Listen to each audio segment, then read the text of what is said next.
The boy sat silently in the corner table, wearing tattered clothes, his large eyes vacant and distant. Every day the waitress quietly brought him extra food.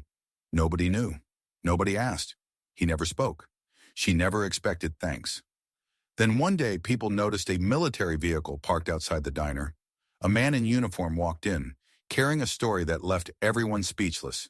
If you believe small acts of kindness can change destinies, subscribe to hear more stories like this one. Emily Sanders was a 28-year-old waitress working at a small roadside diner on the outskirts of Texas. The diner wasn't fancy, just a humble establishment with cracked vinyl booths and ceiling fans that spun lazily overhead, serving long-haul truckers, factory workers, and locals who couldn't afford better. One cold winter morning, while balancing plates of eggs and hash browns, Emily noticed a small boy sitting alone in the corner booth. He looked about 9 years old, with dark hair that fell across his forehead and shoulders hunched against an invisible weight. His jacket was torn at the shoulder, his shoes worn through at the toes, and he had only ordered a glass of water. When Emily approached him, the boy stared at the scratched tabletop, avoiding eye contact.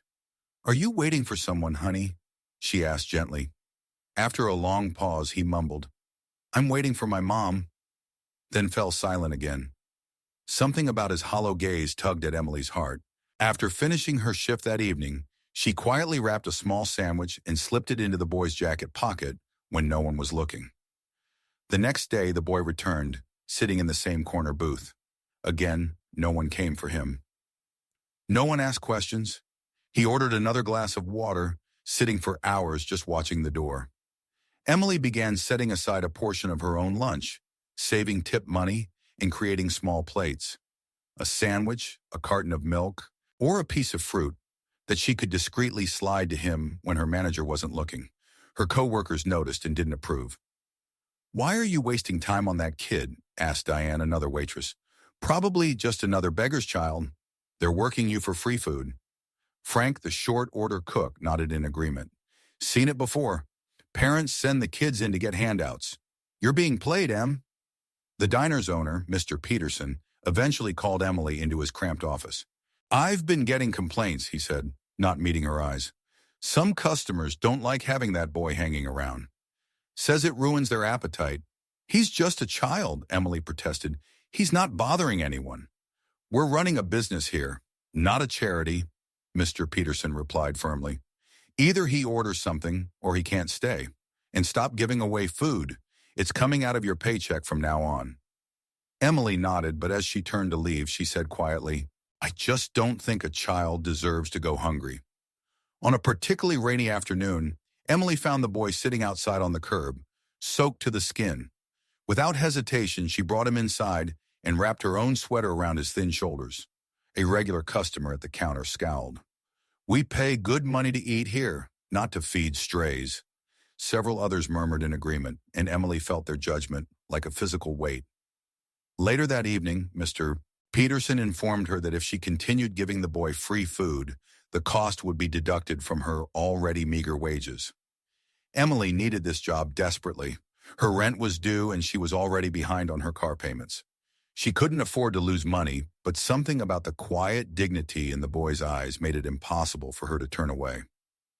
"I understand," she told her boss, then quietly continued her small acts of kindness when no one was looking, saving half her staff meal, bringing slightly older bread from home, and occasionally paying for a small item from her own tips. Her fellow waitresses started keeping their distance, treating her as if her compassion was somehow contagious or naive. "Your kindness won't pay the bills," they reminded her. "You can't save everyone, so why try?" Emily had no answer for them. She didn't understand her own actions, only that when she looked at the boy's face, she saw something beyond hunger. She saw loneliness that mirrored her own childhood, growing up in foster homes where no one had ever noticed if she ate or not. The following week, Emily was reassigned to the evening shift, a clear punishment from management who claimed her actions were affecting the diner's image. The evening crowd was different. Fewer families, more truckers, smaller tips. Her bank account dwindled while her worry grew. She wondered if her coworkers were right.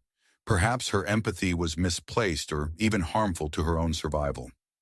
One evening, Emily secretly gathered leftover food from the kitchen that would otherwise be thrown away. She carefully wrapped it in foil and slipped it to the boy when she thought no one was watching. But someone was. Janet, a new waitress eager to impress the manager, reported what she'd seen. The next morning, Mr. Peterson called Emily into his office again, his face grim. "This is your final warning," he said flatly. "This is a restaurant, not a soup kitchen. Either you stop immediately or clean out your locker." Emily's voice trembled as she asked for just one more week, enough time to figure out how to help the boy find proper assistance. Mr. Peterson reluctantly agreed, but his thinning patience was evident. The next day the boy didn't come, nor the day after that. By the third day, Emily was distracted with worry as she washed dishes in the back of the diner. Had something happened to him? Had her small kindnesses somehow made things worse? Suddenly, Mrs. Peterson burst through the kitchen doors, her eyes wide. "Emily, there's some military person outside, in a big vehicle. He's asking for you." Emily dried her hands on her apron, confusion and anxiety rising. She hadn't known anyone in the military since her uncle passed away years ago. She stepped out into the dining area, aware of every customer watching. Outside, through the glass door, she could see a military Humvee parked prominently in front of the diner, its official markings gleaming in the afternoon sun. A tall, older man in a crisp uniform stepped down from the vehicle. His face bore the lines of someone who had seen much of the world, both its beauty and its horrors. His eyes held a profound sadness, but they were clear and direct. The military officer walked straight to where Emily stood, as the entire diner fell silent. He stopped precisely in front of her and offered a formal military salute. "We owe you a debt, ma'am," he said, his voice deep and slightly rough with emotion. Emily could only stare, her thoughts scrambling to make sense of what was happening. The contrast was stark. Emily in her stained waitress uniform with the small name tag, facing this decorated military officer in full dress uniform. Around them, customers who had once whispered criticism now watched in stunned silence. Mr. Peterson emerged from his office, sensing something significant was happening in his establishment. The military man introduced himself as Brigadier General Robert Grant, standing with perfect posture as he addressed Emily with unexpected deference. At that moment, the boy's absence took on new meaning.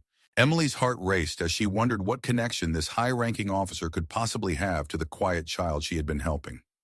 There are times when the smallest acts of kindness go unnoticed by the world, when we think no one sees our quiet compassion. But occasionally, those small gestures create ripples that return to us in ways we never could have imagined. If you believe that kindness always finds its way back to us, type respect to help spread these acts of goodness in a world that desperately needs them. General Robert Grant stood tall in the middle of the diner, his presence commanding the attention of everyone present. The fluorescent lights reflected off his polished insignia as he spoke directly to Emily. "The boy you've been helping is Leo Grant," he explained, his voice steady but tinged with emotion. "He's my grandson." Emily's eyes widened as the general continued his story. 2 weeks earlier, Leo's mother, the general's daughter, had been killed in a tragic car accident while returning from deployment. Overwhelmed by grief and shock, Leo had fled from the hospital where they were breaking the news to him. "We've been searching everywhere," General Grant said. "He ran away before we could explain what happened or make arrangements for his care. For almost 10 days, he's been missing." Emily's hand covered her mouth as she realized the full weight of what the boy had been experiencing. Not just hunger, but profound loss and fear. "If not for you," the general continued, his voice breaking slightly, "he might not have survived. Your kindness sustained him when he had nowhere else to turn." Tears welled in Emily's eyes as she realized that those small meals she had provided, the sandwiches, milk cartons, and fruit had literally kept a grieving child alive during the darkest days of his life. "Where is he now?" Emily asked, suddenly concerned. "Is he okay?" "He's safe," General Grant assured her. "When we finally found him yesterday, he was exhausted and dehydrated, but the doctors say he'll recover fully. While we were getting him settled, he kept talking about the nice lady at the diner who made sure he didn't go hungry." The general's voice softened. "He said you never asked questions, never made him feel ashamed. You just helped." The diner had fallen completely silent. Even the cook had stepped out from the kitchen, dish towel still in hand, to listen to the unfolding story. General Grant reached into his breast pocket and produced an envelope. The military has a recognition fund for civilians who assist military families in extraordinary circumstances. I'd like you to accept this token of our appreciation. Emily gently pushed the envelope away. I don't need a reward. I just did what anyone should do for a child in need. The general nodded respectfully at her refusal, understanding the same quality of character that had moved her to help his grandson couldn't be bought. 2 days later, as Emily was serving the breakfast rush, a woman in a neat business suit entered the diner. She introduced herself as a representative from the Military Family Support Organization and presented Emily with a certificate of honor, along with news of a full scholarship to the restaurant management program Emily had dreamed of attending but could never afford. The local media picked up the story. People who had previously dismissed her as that foolish waitress now recognized her as someone whose quiet compassion had saved a life. Mr. Peterson, recognizing the positive attention the diner was receiving, offered Emily a promotion to assistant manager. The same co-workers who had criticized her kindness now looked at her with newfound respect. One sunny afternoon the following week, the diner's door opened to reveal Leo, now dressed in a clean school uniform, his face showing the first hints of recovery from his ordeal. He was accompanied by his grandfather, who stood proudly behind him. Leo ran straight to Emily and wrapped his arms around her waist in a tight hug. I have a home now, he whispered. Thank you for not giving up on me. Emily knelt down to his level, her eyes shining with tears. Everyone deserves kindness, Leo, especially when they're hurting. The diner patrons, many of whom had once complained about the boy's presence, watched in silence, some discreetly wiping away tears. Janet, who had reported Emily for giving food to Leo, stared at her hands, shame evident in her posture. General Grant approached Emily again. Leo will be living with me now, he explained. We have a lot of healing to do together, but we'll be okay. He hesitated, then added, he asked if we could come back here sometimes. You're the only person who showed him kindness when his world fell apart. Anytime, Emily replied with a warm smile. There will always be a place for him here. As they were leaving, General Grant turned back.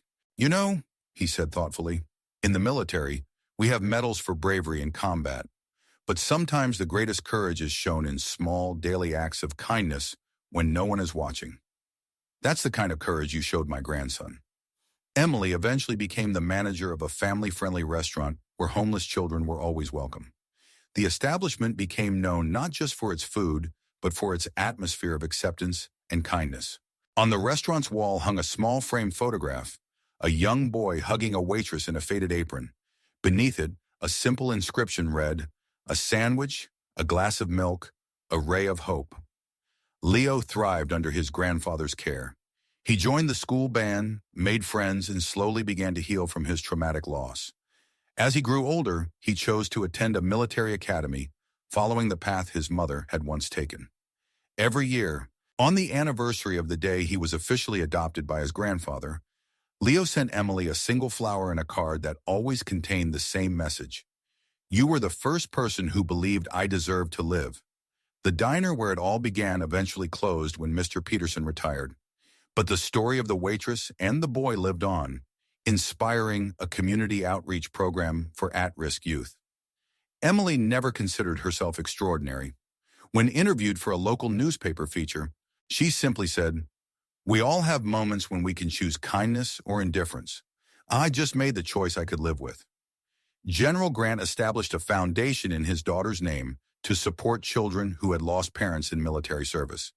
At the foundation's first fundraising event, he invited Emily as the guest of honor. Sometimes, he told the audience, heroes don't wear uniforms. Sometimes they wear aprons. The true measure of compassion isn't found in grand gestures or public recognition, but in the quiet moments when no one is watching, when helping others offers no external reward beyond knowing you've honored the humanity in another soul. Sometimes a small act of kindness in silence can save an entire world. If you believe that quiet goodness has extraordinary power, subscribe to TT Hero Stories.